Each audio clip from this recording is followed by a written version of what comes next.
Hey, how are you doing? I'm doing great. Just got off work. Had to deal with 12 to 4 Sunday shift. Very boring, but I get to play some cool records while I'm at work. Nice. Okay, so the way this works is I'm going to record the entire thing, use it to transcribe, print later, and then I'll dump the whole audio the month after that. How's that sound? Yeah, that's great. It's awesome. Okay, let's start easy. What's your name? Jackson Chang. And where are you located in time and space? Currently, I am in Greenville, North Carolina, but I used to come from Roanoke Rapids, North Carolina, which is very, very poor, unfortunate town right across the Virginia border. Okay, and is that where you were born and raised? Yeah, I grew up there for pretty much the first 18 years of my life. Then I came to Greenville for college in 2021, but with the pandemic happening, I was forced to move out 3 weeks into my first semester and had to do online. But then eventually me and my friend who roomed together in the dorms came back. Well, that's good news. And are you re-enrolled there now? Yeah, hopefully this will be my last year here at ECU, but that all depends on if I do good in my classes or not. Mm-hmm. What are you studying? Computer science. Nice. Why? I've always been into computers and stuff. My dad worked IT and cybersecurity at the local hospital where I lived, and I've kind of been raised by the internet, if you will, which is probably not good for today's youth, but back then when it wasn't mega corporations trying to pander to all of your thoughts and motivations, Mm-hmm. it was more just a free realm to just do whatever you want, explore who you are back then. And when you were in Roanoke Rapids, were your parents musical? Did they play music at all? Not at all. I mean, my mom somewhat knew piano when she was younger, but I kind of discovered that myself. I grew up when Guitar Hero 3 came out, and that was my first step into being really musical. My parents had gotten me a first act guitar when I was oh god, 7 maybe, and I did not learn how to play it then because I didn't know what guitar tabs or anything like that was. So I had nothing to base any learning off of, no YouTube because I didn't understand how that worked. So I kind of just let that guitar fade away and break into different pieces. Have you mostly stuck with guitar since then? I kind of do a bit of everything nowadays. I know pretty much bass, drums. I've been trying to get into piano a bit more, but I've been very on and off with it, and I've pretty much forgotten everything I've learned since then. And so how old were you when you acquired your first guitar that you kept and you wrote things on? I got my first guitar when I was a freshman in high school. I was really getting into music for the first time then because I had originally been listening to mostly pop punk type stuff when I was in middle school with one of my friends. We were really into Sum 41 and Blink 182, all that kind of good stuff, you know. Mm-hmm. I say good, but well, they've had some good hits, but anyways, in high school, I had asked for a guitar because I had been listening to Nirvana, which is the gateway drug into any sort of hard rock or noisy type stuff. So I listened to these songs and I was these don't sound too complicated to play. There's not a lot of heavy solos or anything. Yeah.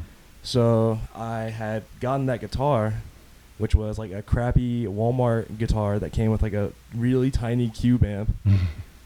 And I just started learning from there, going off Nirvana. Then I started getting to heavy metal stuff like Metallica, and then bought a few other guitars past that. And then I had started getting into really weird stuff during the pandemic. Daughters was a gateway, which is very unfortunate given today's entire situation with that.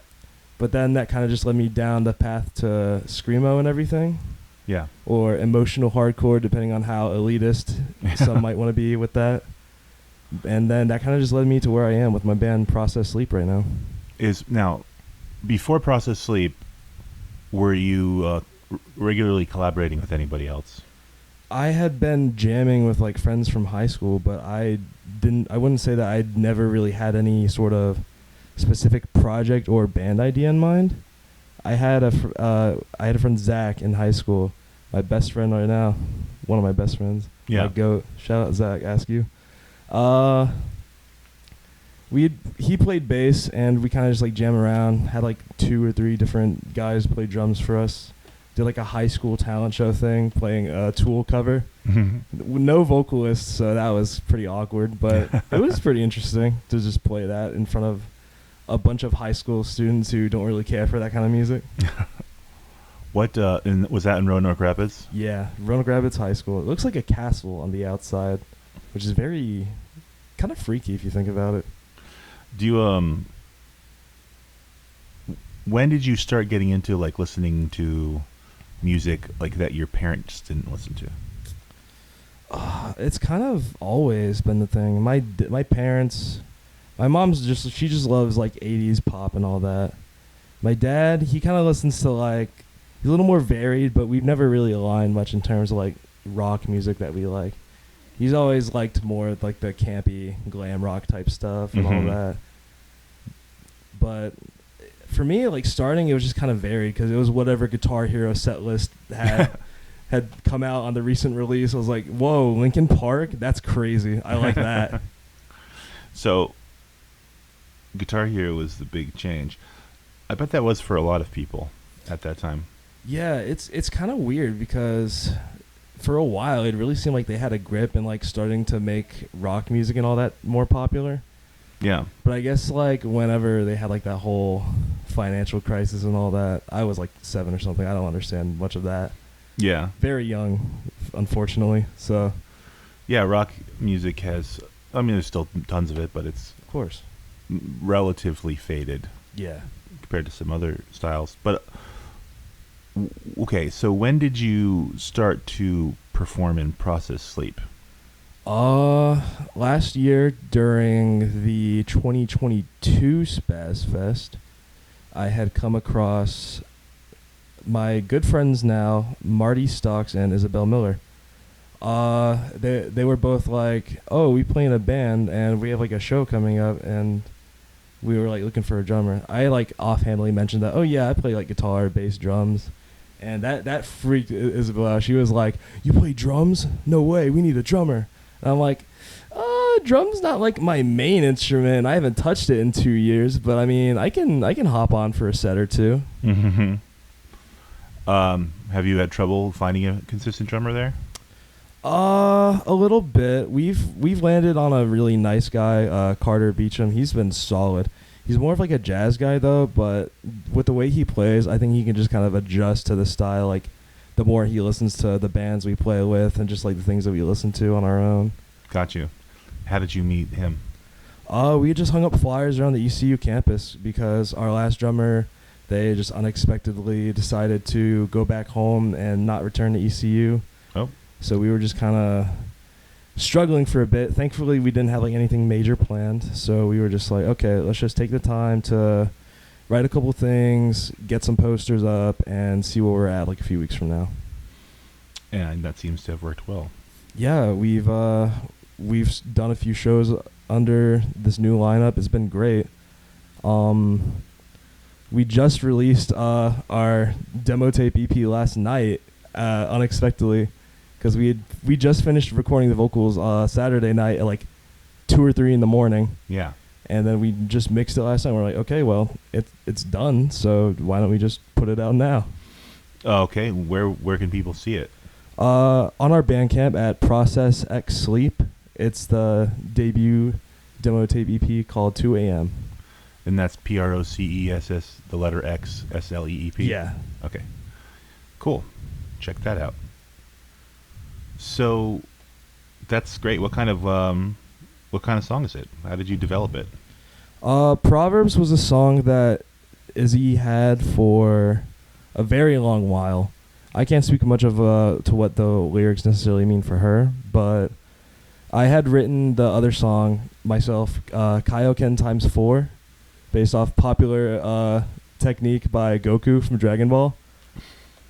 I wrote that song when I was trying to figure out the logistics for a different project I had going on. I started out trying to figure out how I can make a band that was a little more noisy and punk related. I was gonna call that Sundowner, based off like Metal Gear Solid character. Yeah. But then after I started doing more stuff with the process and getting way more involved with the writing process, I was like, okay, maybe I can just use this song that I've had written for this thing and just kind of incorporate it to what we do. Yeah, how does that work? What's a writing session with Process Sleep look like? So unfortunately, it's kind of like a weird John Lennon and like Paul McCartney thing where it's mostly just me and Izzy. Yeah. I don't want it to be like that, but that's just kind of like the way we write, because we have kind of developed the technique for writing in our genre, and it's definitely a lot easier to adapt or let the other band members adapt for their own playing style, and we just like write a template and they can change whatever they want if they need to. So you write, do you come to the sessions with a complete song, or do you come with a riff, or how does that work? I try to write as much of the song as possible. I have a bunch of riffs in mind, and usually Izzy will also send me a couple of riffs, and I try not to get too much into writing something for that, like a specific song yet, until Izzy has like the full, or at least like a solid bass line written out for it, because then I'll come in and be like, okay, I like the way this part's written, I'll play this, or I feel like this part would be better if I made it into my own, something like that. Do you write vocals as well? Yeah, I did all of the lyrics and vocals for Kaioken x4. I wrote that when I was feeling very, I guess I would say, frustrated with how college was going. I was starting to feel like the effort that was required made no sense for the things that they were trying to teach. And just the professors were starting to get incredibly painful to work with. And I just felt like that workload was not cutting it. Right. No, I think that's something that a lot of people that have been to school can relate to. Is it? Did I hear that you work with the radio station at the college too? Not yet, but I have very close ties to people that do. Like one of my roommates, he does stuff with WZMB, and I have like pretty much a hand in a lot of the things that they do. Cool. Because we are doing a radio session in the fall, I believe. It was going to be done over the summer, Nice. but there were some scheduling conflicts with that. That's probably going to be a lot of fun. Oh yeah, it's going to be awesome. Like a live concert, basically. Pretty much. I don't know if it's going to be like a few songs in an interview or just like one song. But still, like live performance, not like live performance, record. Well, I don't know if it's going over the air, but they're definitely recording it and uploading it somewhere. Okay, cool. Very good. How does that, if you don't mind me asking, how does that radio station work? Do they have like a local like FM band, or do they do online, or? They do. I believe it's partially online, but I'm fairly certain they also have like the whole actual radio frequency thing. They're based like out of one of the buildings on campus where it's just like a bunch of old office halls. We tried to convince them to let us use it as a venue space. Hell yeah. But they were just like, construction and all that, and they haven't touched the building in like 5 years, so it doesn't even matter. That sucks. They didn't see the vision. They don't, because they have this like a really nice looking pool hall, and I could just imagine filling that with like a bunch of people trying to crowd kill each other. Well, maybe that's what they're worried about. I mean, you just kind of have to let things happen. It's college. It's ECU of all places. I feel like they've had worse things. Do you feel like the students at ECU are pretty receptive to music, to like performances and things like that, like live? I mostly think the advertisement just really hasn't been there, because a lot of the places that do, or a lot of the people that try to advertise, I only see them post like Facebook, maybe Instagram. Yeah. You really just kind of have to like get out there, put flyers up on boards. When we like first started, like for the first few months, we had a pretty big show for our birthday show, because me, Izzy, and Marty, our birthdays all align within like a week or two of each other around October and September. So we were just like, okay, let's throw a show. So we put up a bunch of flyers, and there was a lot of people that I was not expecting to be there. When's your birthday? October 1st. Okay, nice. The big 21. The big one where you get to do things you're already doing. Not technically. I mean, Yeah. I live pretty straight edge lifestyle. I don't Oh, do really. you? Yeah, I'm pretty much just gonna ask for people to buy me a drink by just giving me money and just using the money towards something else that I actually care about. Nice. I didn't know you were sober. I'm pretty sober myself. Yeah. Other than coffee. Yeah, I had always kind of determined when I was younger that I was gonna live that kind of lifestyle, but then I started getting to punk and figured out like, whoa, straight edge is like an actual thing I can label myself as and look cool while doing it. Dude, that's awesome. Put me on that. Yeah, that's great. That's a good decision. Your body will thank you in 10 or 20 years. Oh, dude. There's other things I do in my body that I shouldn't be doing, especially regarding food. But Yeah, I mean, same. hey, Same. what can I say? I'm a good cook. I like cooking. Oh yeah. What do you So how did you get hooked up over at the record store that you're working at? By the way, where are you working? I work at Alley Cat Records down here in downtown Greenville. It used to be uptown, but they're having a bit of an identity crisis right now. And yeah, how'd you get hooked up with that job?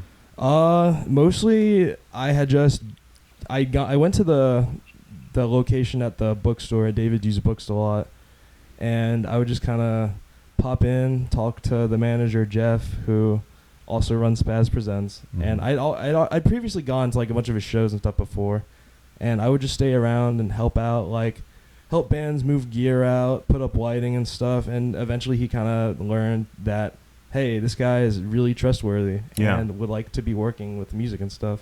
So let's get him in. Nice. That's a pretty cool job, huh? You get paid to go to shows. Yeah, pretty much. I mean, when I do the shows, I've kind of learned how to be a sound guy now, just by nobody understanding that you're not supposed to point a mic directly into the PA and causing feedback and rupturing everyone's eardrums. So I had to go there and be like, let's move this mic away and turn like these EQ settings down a little, and then we're good. Yeah. Yep. It's pretty intuitive, but people don't learn it. But it's good that you know it. So, okay. So what do you have planned musically in the next few months or so? Do you have any shows? Are you working on recording anything? We have a few things on the back burner right now. We are working on a grind/hardcore band comp called Make Grind Political Again. Mm-hmm. It's featuring about 20 plus bands, and we are doing a cover song to put on that, and that will be out, I believe, July 28th, if nothing happens with errors and all that.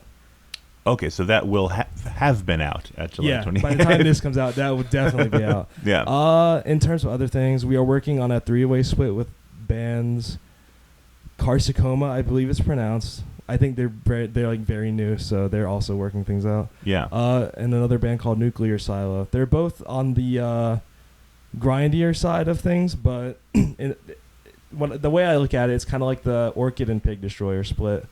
But it's like they're a little related, so it kind of works. Sure. In terms of shows, we have our birthday show in October, and then we're also doing a show with Cool Keith, which will be kind of insane. I don't think people are ready for the way we sound in that environment, but I'm sure it'll be fun. I mean, Cool Keith does like a lot of collaborations with different genres and stuff, so I'm sure he'd probably be down for it. Yeah, he's done a bunch of things over the years. That's really exciting. That's with MC Homeless, right? Yeah, that's going to be sick. I love MC Homeless. That dude's like my uncle. Cool. Well, I'm kind of winding down on the questions that I've planned to ask. Let me ask you this. Is there anything you were hoping would be asked that I didn't ask?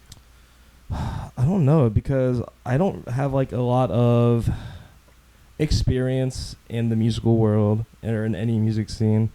I've only been doing this live music stuff for about a year, so it's just kind of been a learning experience, doing interviews, playing shows, helping out around like the scene and stuff. Nice. It's just been wild. Like 2 or 3 years ago, I would have never imagined that I would be playing in a live band, recording stuff to put out online for people to actually sit down and listen to. It's just been insane, and I don't know how I've done it in this short amount of time, what people attempt to do for most of their lives. You know, you're pushing and you're working, and you seem to have a good head on your shoulders, and you're doing the work. I think that's what's most important.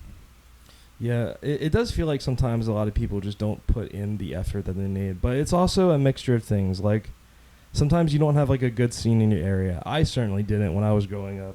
Right. There wasn't really anything for me to do in Roanoke Rapids, North Carolina. So it was just stick it out, go to college, see what happens from there. And I still don't even know where I'm going, so. Well, you're doing good now. Thank you. I appreciate that. So, with that, I'll say thank you for agreeing to sit down and be interviewed. Of course. Thanks for having me. This has been awesome. This is like a great experience. Hell yeah. Have a good one. You too.